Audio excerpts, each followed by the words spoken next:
Okay. So Galina Barshay is a Refusnik from the former USSR who came to America with her husband and son in 1991 with $140 cash and 4 pieces of luggage. She didn't speak English. She rebuilt her life here with her family. She has 2 degrees and is a certified professional life coach through the Refuah Institute in Jerusalem. Her passion is helping people overcome their challenges, discover their strengths, and build greater levels of emunah. She started studying Torah 10 years ago after meeting 2 frum women who introduced her to the beauty of her heritage. Emunah keeps her connected to Hashem and helps her overcome all the difficulties and challenges she has faced. She counts her blessings every day, and through her coaching and vibrant personality, helps others to remember to count theirs. And we'll put her information in the Nishmat chat, how to get in touch with her. I also want to add that we all know Galina as somebody who gives us beautiful brachas and messages whenever she's on. So Galina, welcome, and we're so excited to hear you this morning. Good morning to everyone. No words to express my appreciation, my happiness and joy that you give me opportunity to share with you my journey. I will start with my parents. My mom was living in the shtetl. He went to Cheder. She studied Torah. All the time she was telling me, Galina, pray for wisdom. It's taken me many years to find out how blessed I was with this. Her desire for me to pray for wisdom. Her first husband died in the Second War. Her son died 1 year old in the Second War. About my dad, at age 3, he lost his parents. He was raised in the foster care. At age 9, he went to have a job. At age 22, he lost his eye during the Second War and have a piece of metal in his brain that was not able to remove. Looking back, my parents teach me, never have fear, never look back, always enjoy now and look for the future. My parents was amazing. We have a cousin in his book, Uzbekistan, different republics, but everyone come to stay with us. Even we live in this small, we have 2 rooms, 1 room and 1 kitchen, 5 people. My parents, my sister, me, and my grandmother sleep in the kitchen. But when people come, I was sleeping underneath the piano. And friends or relatives sleep in my bed. Sometimes my parents give them food and they need to eat potatoes and eggs because they don't have enough money for themselves. This lesson I learned from my parents. Now let's move forward. Get married, was blessed. My parents, my sister, my husband, Maharat, all God bless their memories, decided to leave Russia and to go to Israel. My parents and my sister get permission, Maharat and me, no. Because my husband was aerospace engineering and helicopter company. He got PhD in mathematics from Moscow State University, and they don't want to lose smart people. They write that he have no top secret. Even he never signed any papers. And it's time to start to fight. Marat was working, I am a fighter. Every 6 months we need to go to KGB to reply, and nothing. We have cousin in California. We mail her letter, she never get. She mail us letter, we never get. In case she need to find somebody who is coming to Moscow and mail us letter, and we need to go to shul to find somebody who can take the letter from any country. One day we meet the couple, the guy with a black hat. The first time in my life I see somebody with black hat. I was like, what is going on? And I asked them, can you please pick up the letter? Can you mail it to California? And by the way, I don't speak English, a little bit. But I was blessed that I was able to communicate with them in Yiddish. Before I talk Yiddish perfectly well. And they speak Yiddish perfectly well. And they tell, we cannot take the letter. And I tell, why? And they tell me, because we're religious people and we not carry anything on Shabbat. And I was pregnant with Mal. And I start to cry. I tell, no, you cannot tell me no. I need to mail this letter. The couple look at me. They was in their 60s. And the guy tell me, Avraham Schwer, God bless his memory, from Queen, New York. And they tell me to follow us to the hotel, put the letter on the table, and the next day they will pick up the letter. Fine.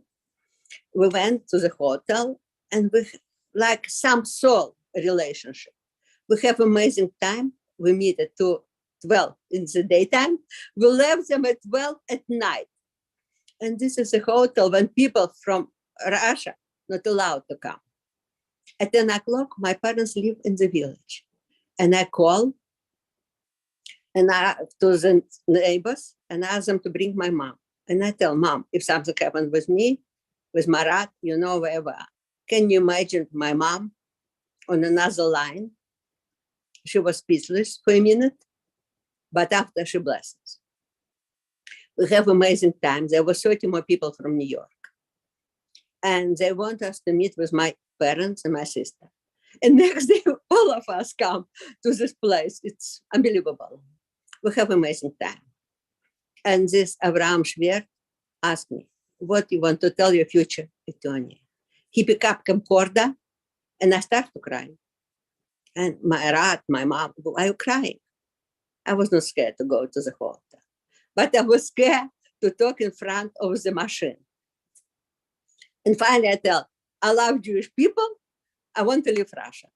Wonderful introduction for Estonia. Several days later, we get a phone call from New York. We was not able to understand them and was no communication. After a week later, Avraham finds somebody who speaks Russian. It was a little bit easy to communicate.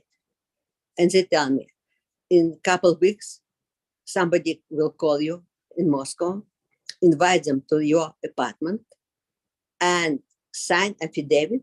This attorney will be represent you in front of American government. God, what this means? I don't know, but we follow the direction because we fall in love with these people. And it was a couple of weeks later, we invite this guy, young man, to our house, apartment, and we sign a letter. I will show you later. I need to know how to post it. And we try to fight. With once in a month, Avraham calls us. He tells, I will do anything in my power to let you go. To remind us that he will keep the promise. As a child, young child, he was in surviving Holocaust. At the same time, there was a group of American attorneys, and they invited all the Refusnik to the hotel. It's still memory. And Marat me tell, we cannot go. This time our son was born. And I tell Marat, we go. And we leave our son with Marat's sister. And was in front of the hotel, there was a guy who tell hello to everyone. All of them are KGB agents. Certain people ahead of us need to show their ID. When it was my turn, with Marat, I tell, no, I'm not showing. And I start to scream, really? Please bring the person who is in charge of this group. This woman from Florida, attorney, I don't remember their names, unfortunately, ran, and the guy back up, and he told, no, you don't need to show the ID. And we went. We have amazing time. I was brave. But when it's time to drive home, I tell this woman, I'm scared. Please, we'll take a taxi, drive with us to the hotel, to our apartment, I'm sorry, and after we'll pay back that you can drive to your hotel. And she did. And it was September. We get a phone call that you will have invitation to American Embassy. And Avraham Schwer finds somebody Rebbe from state Indiana, Hillel, who know President Bush father in person. It's a miracle, but more that he have appointment and he talked with President Bush father in person to introduce our family. I will show you all these letters. And we get permission to leave Russia by private invitation to come to America. But when we went to American embassy, we have a package that give us permission to come legal to this country, have permission to have a job, and so on. We was in embassy almost 4 hours because our amazing communications in English, and we don't want to have interpreter service. But we make it. Time to fly. And we need to buy with the way around tickets because Russian government don't need to know that we'll never come back. We borrow money from us, $2,010 for 3 of us, a round trip to New York. And we pay back. We sign letters and we fly by Delta. This is my first time in my life that I was flying. We came to New York.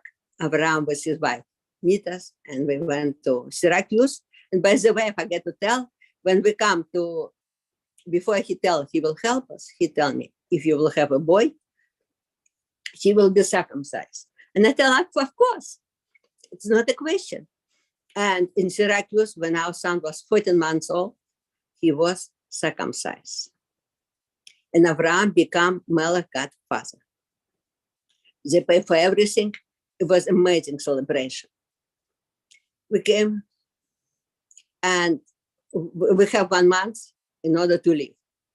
We need to leave everything behind us. We never regret.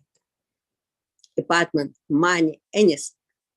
We came to this country, $140, like Yiddish introduced me.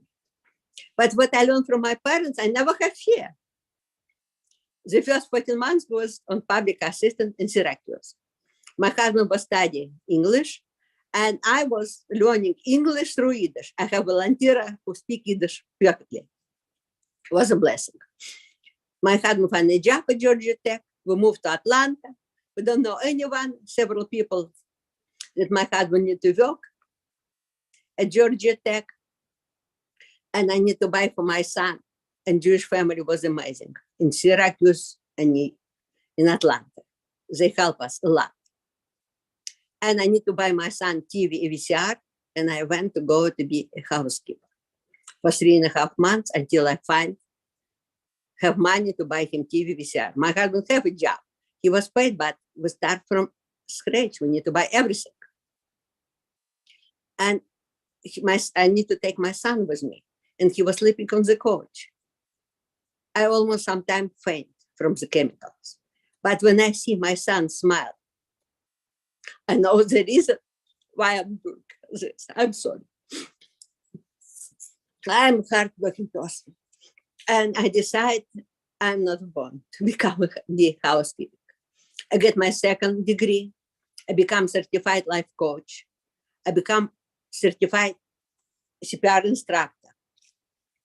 And life was moving on.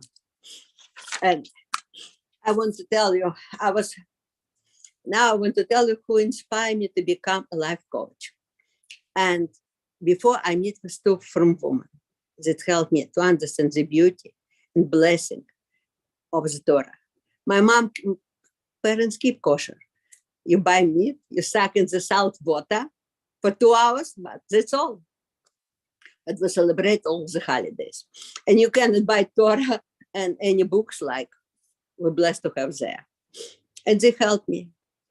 And one of the from women who was working in the hospital, she was watching me.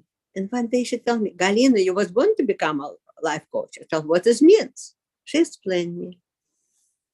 It's taken me several years to finally to make the decision to become a life coach. That I never regret. It's a blessing. But I want to tell you some story from my hospital. And don't like when people have conflict. And one time, there is a lot of story, but this is one. We have a couple who have a beautiful baby. And the husband write a huge complaint because he was on the second floor and he want somebody to go to his room, and he want to go to the room downstairs because the room downstairs is bigger. It was manager, patient relationship, everyone. He writing complaint. And I'm smiling. And I come to the manager, I will solve the problem. Everyone look at me like I'm a sugar, but it's okay. They tell me, go ahead. And I went to the room. His wife, beautiful baby, and his parents. And I congratulate them, and I tell them how blessed they are, because how many people want to have children, cannot have. How many people would love to have such a beautiful baby like they have. They was excited, and suddenly I thought what I need to do. And I asked him. And before I went to the room, I looked to the chart. And I find out he's a big attorney. He lives in the area. The cheapest house is $3 million. Now I know the answer why he is so demanding. And I asked him a question. Please tell me, how many times your house bigger than this room? He looked at me. Everyone looked at me. And now I ask him another question. How many times your house bigger than the room downstairs? This time his wife got it first. And she was very upset. I tell you not to write a complaint. Why you write a complaint? Even his parents tell. We tell you not to write a complaint. And I tell, all the best, God bless you. And I left the room. Of course, I was in the center. Everyone asked me, and I tell, he will withdraw. It takes a couple minutes. He come out of the room. He tells story, and he withdraw complaint. All this, how I interact with patient, with medical staff, with everyone, household conflict. This was a nurse who encouraged me to become a life coach. Time is moving on. Unfortunately, in 2019, my husband was diagnosed with stroke. He had a stroke, half paralyzed.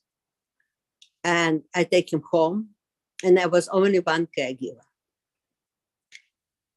because of COVID. I don't know how I was able to manage, and against doctor's prognosis, he recovered completely. In several months, he was able to work. We have physical therapist and speech therapist. I need to be there for him 24/7. What I can tell you, life is not easy, but I never ask myself why. 1 year later, my husband was diagnosed with metastatic bone cancer. And 3 months later, with congestive heart failure. This time I was amazingly blessed. I have support system, friends, sister. My son was flying whenever I need him from DC. And still, I have caregivers, but still was too emotionally and painful. And unfortunately, in September 4, 2021, my husband had died. We was married for 32 years. I was blessed to have him in my life. My lover, my support system, and my best friend. An amazing dad to our son. I was crying for the first 2 months. It was very painful. I don't know what to do.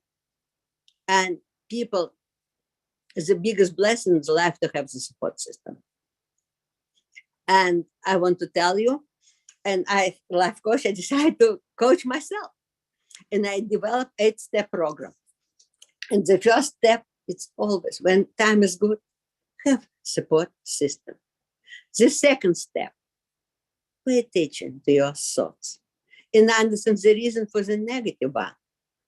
The third step, create a bank account of all your blessings, miracle in your life. The fourth step, create another saving account where you can put all your strengths, where you overcome any problem. The fifth account, during difficult time, go to your support system. Go to your saving accounts. The sixth step, during difficult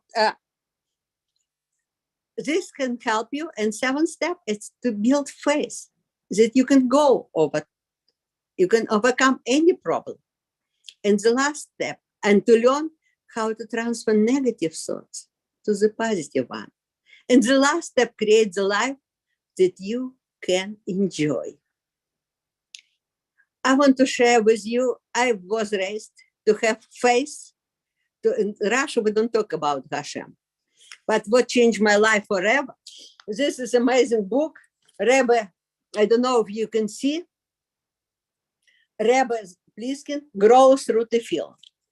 Because of this book, I was able to connect to Hashem. And not only to Hashem, to King David.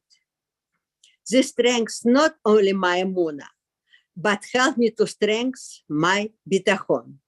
To know, to understand there is a reason for everything. And to learn to accept if you cannot change your attitude for the event. What is the biggest blessing? To be Jewish, to be connected to Hashem and to study Torah.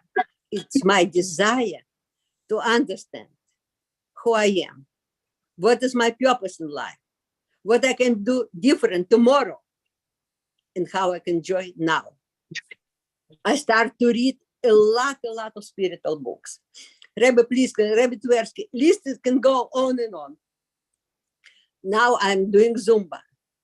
I decide age cannot define who I am. Even sometimes I have back problem, still results for carrying my husband. I go to Zumba. And now I try to learn new skills. I was playing keyboard 25 years ago. Now I'm playing Jewish music, trying to go back to bring my memory back. And I tell you, I start my day in the morning, not only with Modeh, with all the prayers and all the blessing in my life. I have a list, and the list can go on and on. And I want to tell you, I find because of reading, studying Torah, connecting to Hashem, I understand the meaning of my life. And my meaning in the life, to be like my parents, like Abraham, like stranger who help us. When we came to this country without able to speak English, who help us to become person who will carry, who will have a joy. And each person, each client that I can help is bringing me so much joy and blessing. And this is my purpose in the life, to be there for people and to continue tradition of my parents and my Abraham and other strangers. And I want to share you, I wear two necklaces. One, it's menorah, remind me that each of us have inner light connecting to Hashem. I wear it every day. And another necklace is butterfly, to remind me, without Hashem, we're caterpillar. And we connected to Hashem, we become a beautiful butterfly. I love you. God bless you. All the miracle in life. And Torah, it's like water that you need to drink. And to read, as more I read, I understand the blessing and appreciate all the miracle in my life. I'm finished. Wow, Galina, it was very emotional. Thank you so much. You were so inspiring. You just are amazing. Before we Galina, you're thank the you. best. I wonder if anybody has any questions or comments for Galina. It's very emotional. It's very emotional. I just want to, Galina, I want to make a statement to you. It's not a question.